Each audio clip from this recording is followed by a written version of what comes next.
Mari kita bersama-sama Tuhan kita, sebab Dialah sumber sukacita wanita.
Sepertimu tiada ku takut, untuk selamanya aku bersamamu. Bila ku di dalammu, bila kau di pihakku, siapa lawanmu?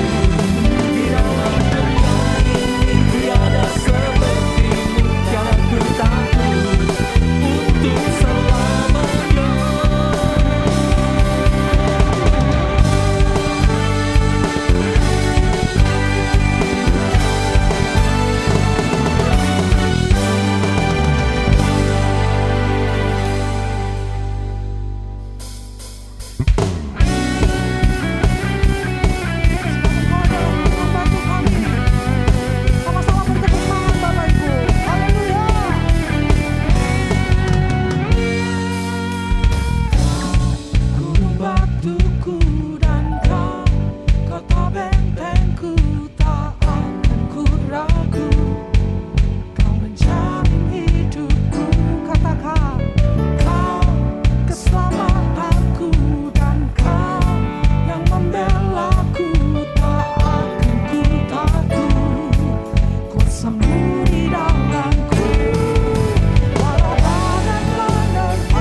Mujizat-Mu nyata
Sepanjang kehidupan kita ada satu musuh yang tidak pernah lepas sampai kita kembali kepada Sang Pencipta.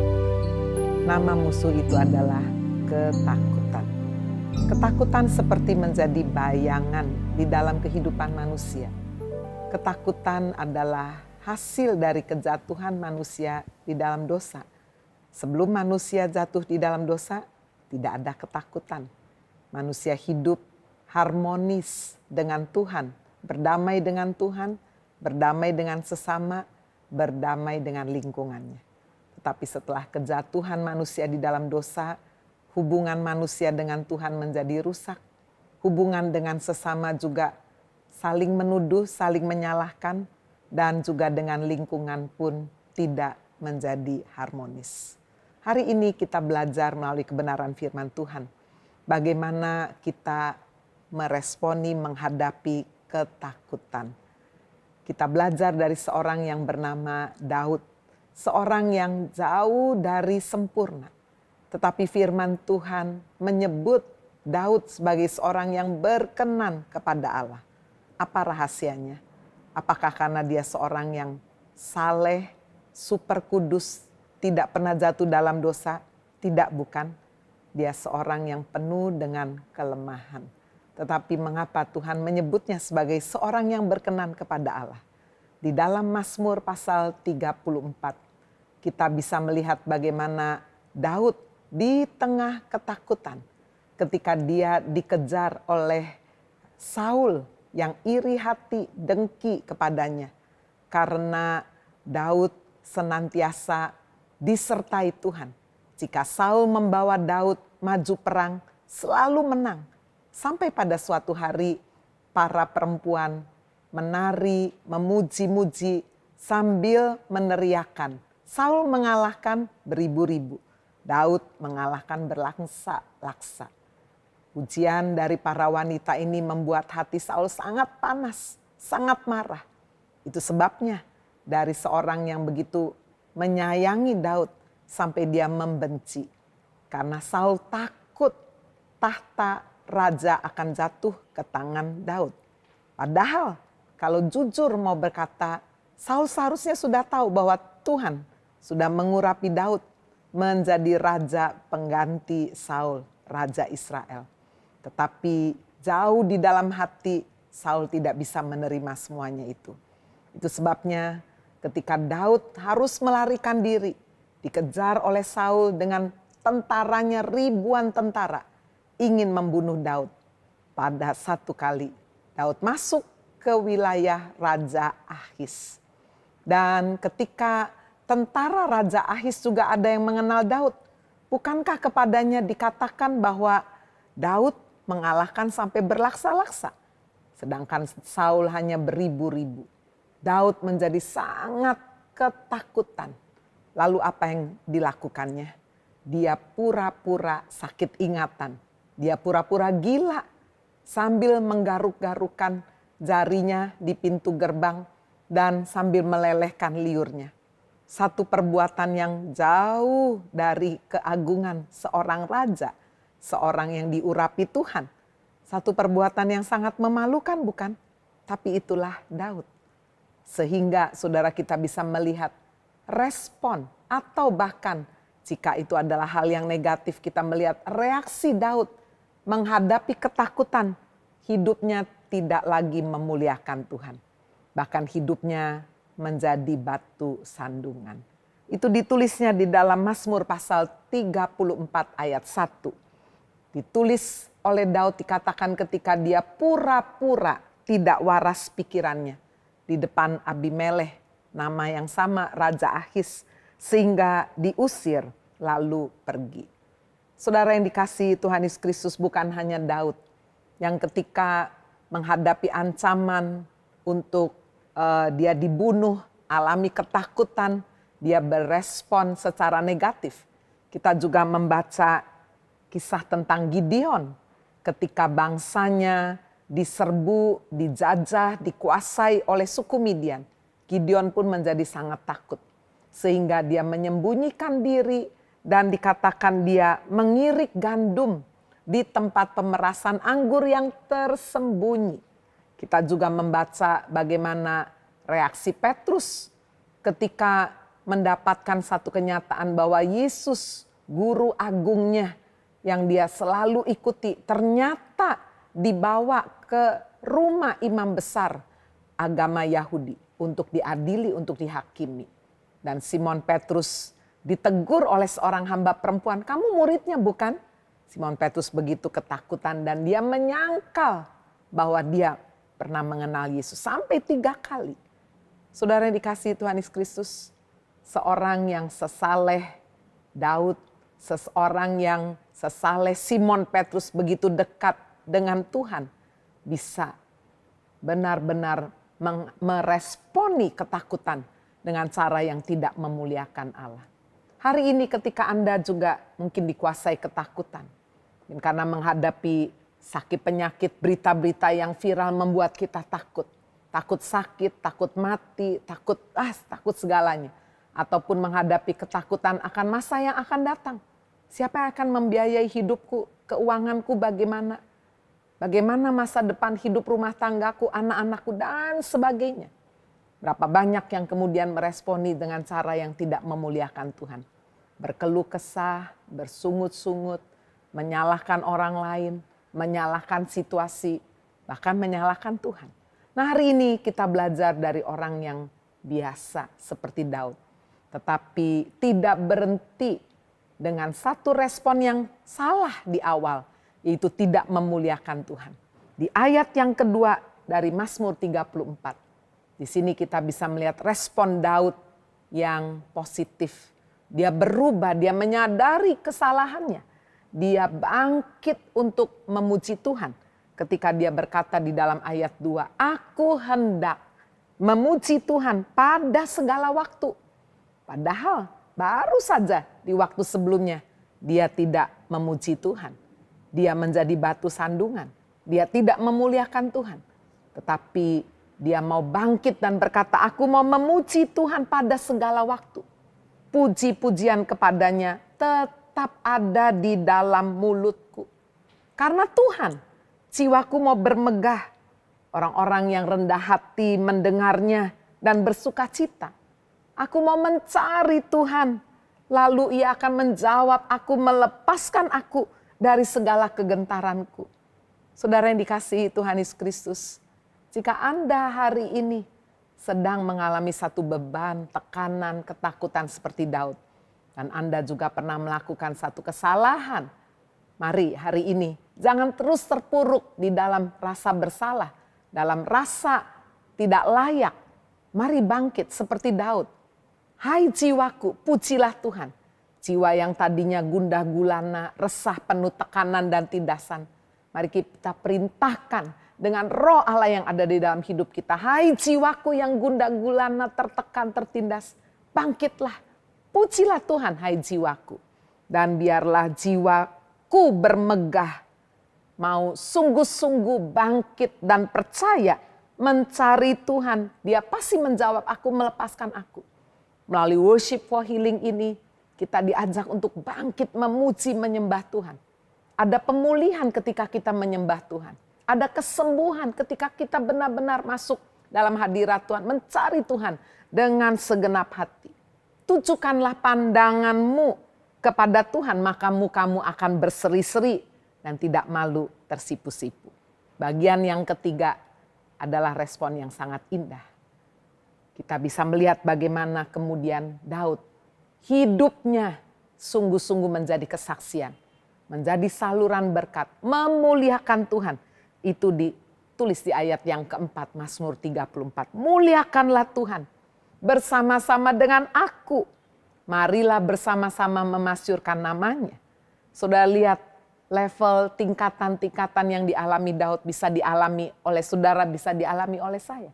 Ketika kita menghadapi ketakutan, kita bisa bersalah, kita bisa terpuruk, kita bisa kecewa, kita bisa berdosa di hadapan Tuhan. Tapi di bagian yang kedua, mari kita bangkit menyadari itu. Dan kita mau sungguh-sungguh perintahkan jiwa kita tidak menyerah kepada keadaan dan situasi. Kita tahu bahwa seruan kita tidak mungkin sia-sia. Di bagian yang ketiga kita mau bangkit untuk memuliakan Tuhan, menjadi kesaksian, menjadi berkat bagi banyak orang. Sehingga kita bisa menolong orang-orang yang mungkin dulu terpuruk seperti kita, dulu sakit seperti kita, dulu alami masa-masa yang sulit seperti kita, masa yang kelam. Hari ini biarlah kita boleh bangkit. Muliakanlah Tuhan bersama-sama dengan aku dan kecaplah betapa baiknya Tuhan kita. Lihatlah betapa keajaibannya akan dicurahkan atas hidup saudara dan saya. Amin. Tuhan Yesus memberkati. Mari kita yang merindukan, sungguh-sungguh kita alami satu terobosan. Kita hadapi ketakutan bersama dengan Tuhan. Seperti Yosafat, dia alami ketakutan.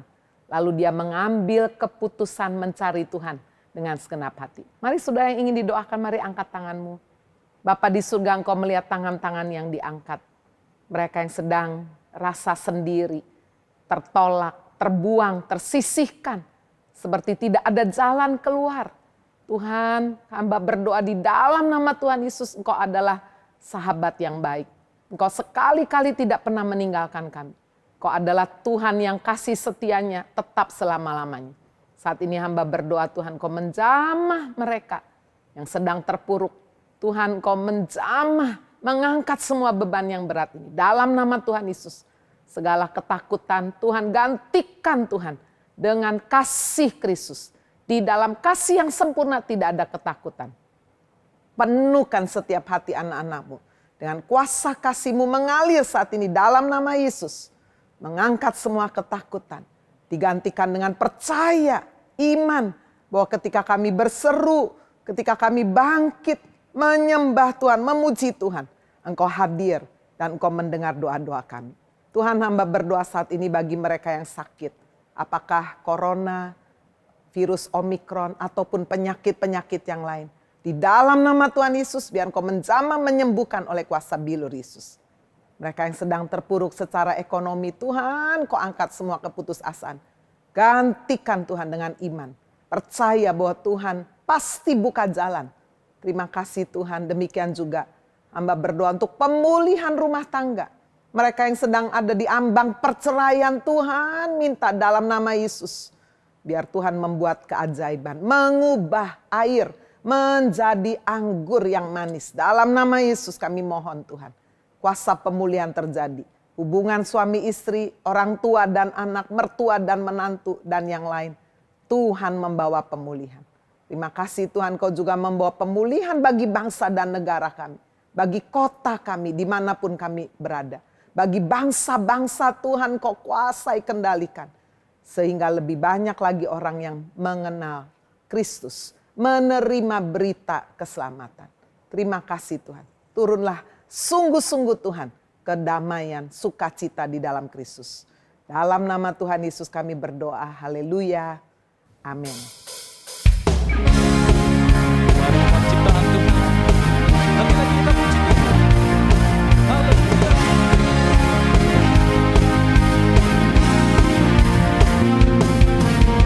Kita dibentuk serupa dengan Dia, dicipta dengan tujuan yang mulia.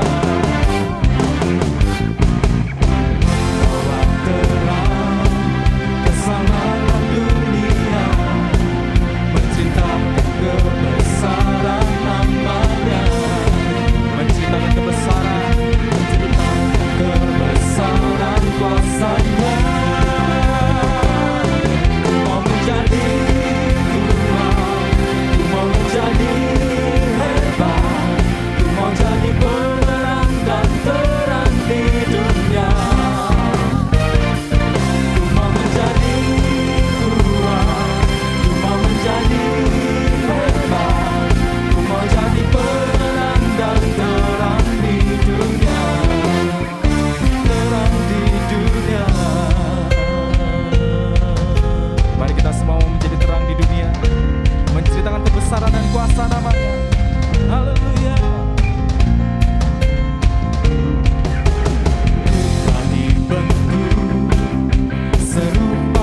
hidupku, untuk melangkah tinggalkan masa lalu.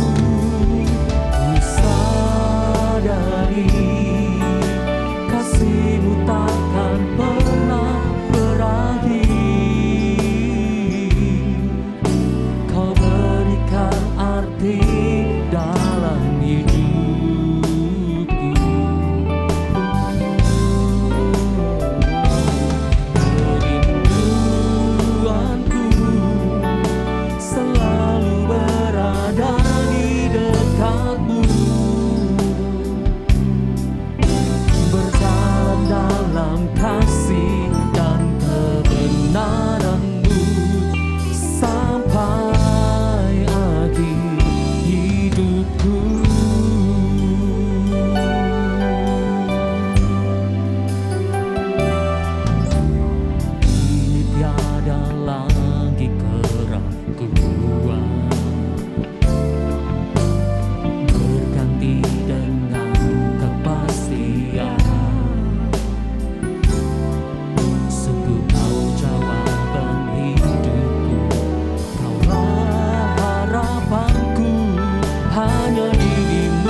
Selamaku ini milikmu, aku di dalam hatimu, kasih setiamu yang menghidupkan aku.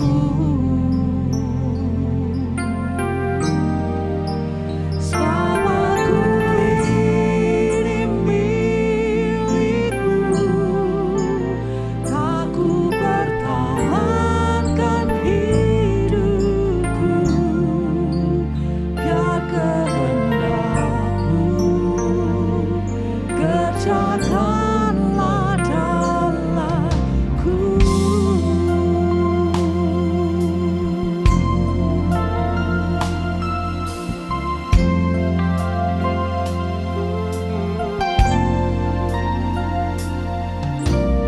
Tuhan, Engkau mendengar seruan hatiku dan geluhku, tak tersembunyi bagimu.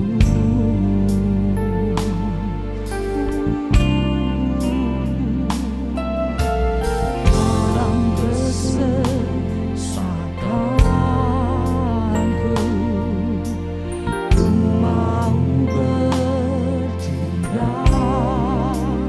dan berharap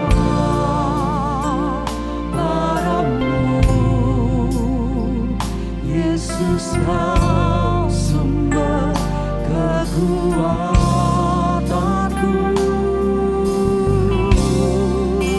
Selamaku ini milikmu, aku di dalam hatimu, kasih setiamu yang menghidupkan aku.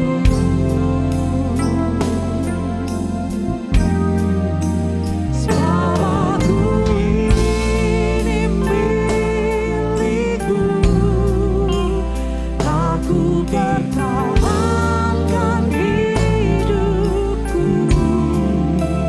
biar kehendakmu kerjakanlah dalamku.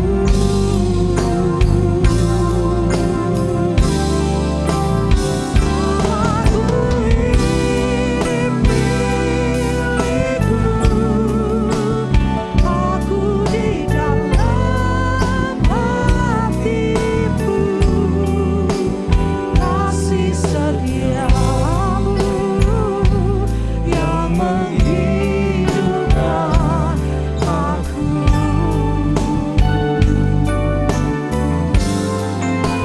Selamaku ini milikmu, aku pertahankan hidupku, biar kehendakmu kerjakanlah dalamku.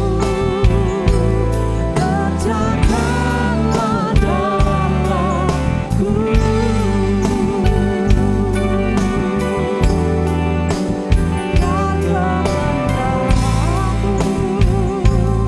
kerjakanlah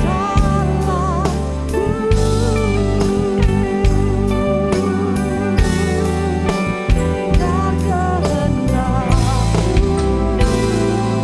Biar kehendakmu kerjakanlah dalamku. Terima kasih Tuhan, kami bersyukur karena sungguh kamilah, akulah milik-Mu. Tidak ada yang lain yang dapat memisahkan kami dengan kasih Kristus. Terima kasih Tuhan, biarlah kita boleh menerima berkat yang sempurna. Berkat jasmani, jiwani, rohani. Bahkan berkat yang tidak terduga-duga turun atas setiap kehidupan anak-anak-Mu. Biarlah berkat yang melimpah dari Allah Bapa di surga, kasih karunia dari Tuhan Yesus Kristus, pertolongan, penghiburan, kekuatan, penyertaan Roh Kudus turun saat ini kepada Bapak, Ibu, Saudara sekalian. Sungguh-sungguh mulai hari ini sampai Maranatha Tuhan Yesus datang kembali kali yang kedua. Biarlah melalui worship for healing ini kami boleh terus menerus dipulihkan, bertumbuh terus dari kasih karunia kepada kasih karunia, kepada pengenalan, kepada pengenalan Kristus yang berikutnya. Di dalam nama Yesus kami berdoa. Amin.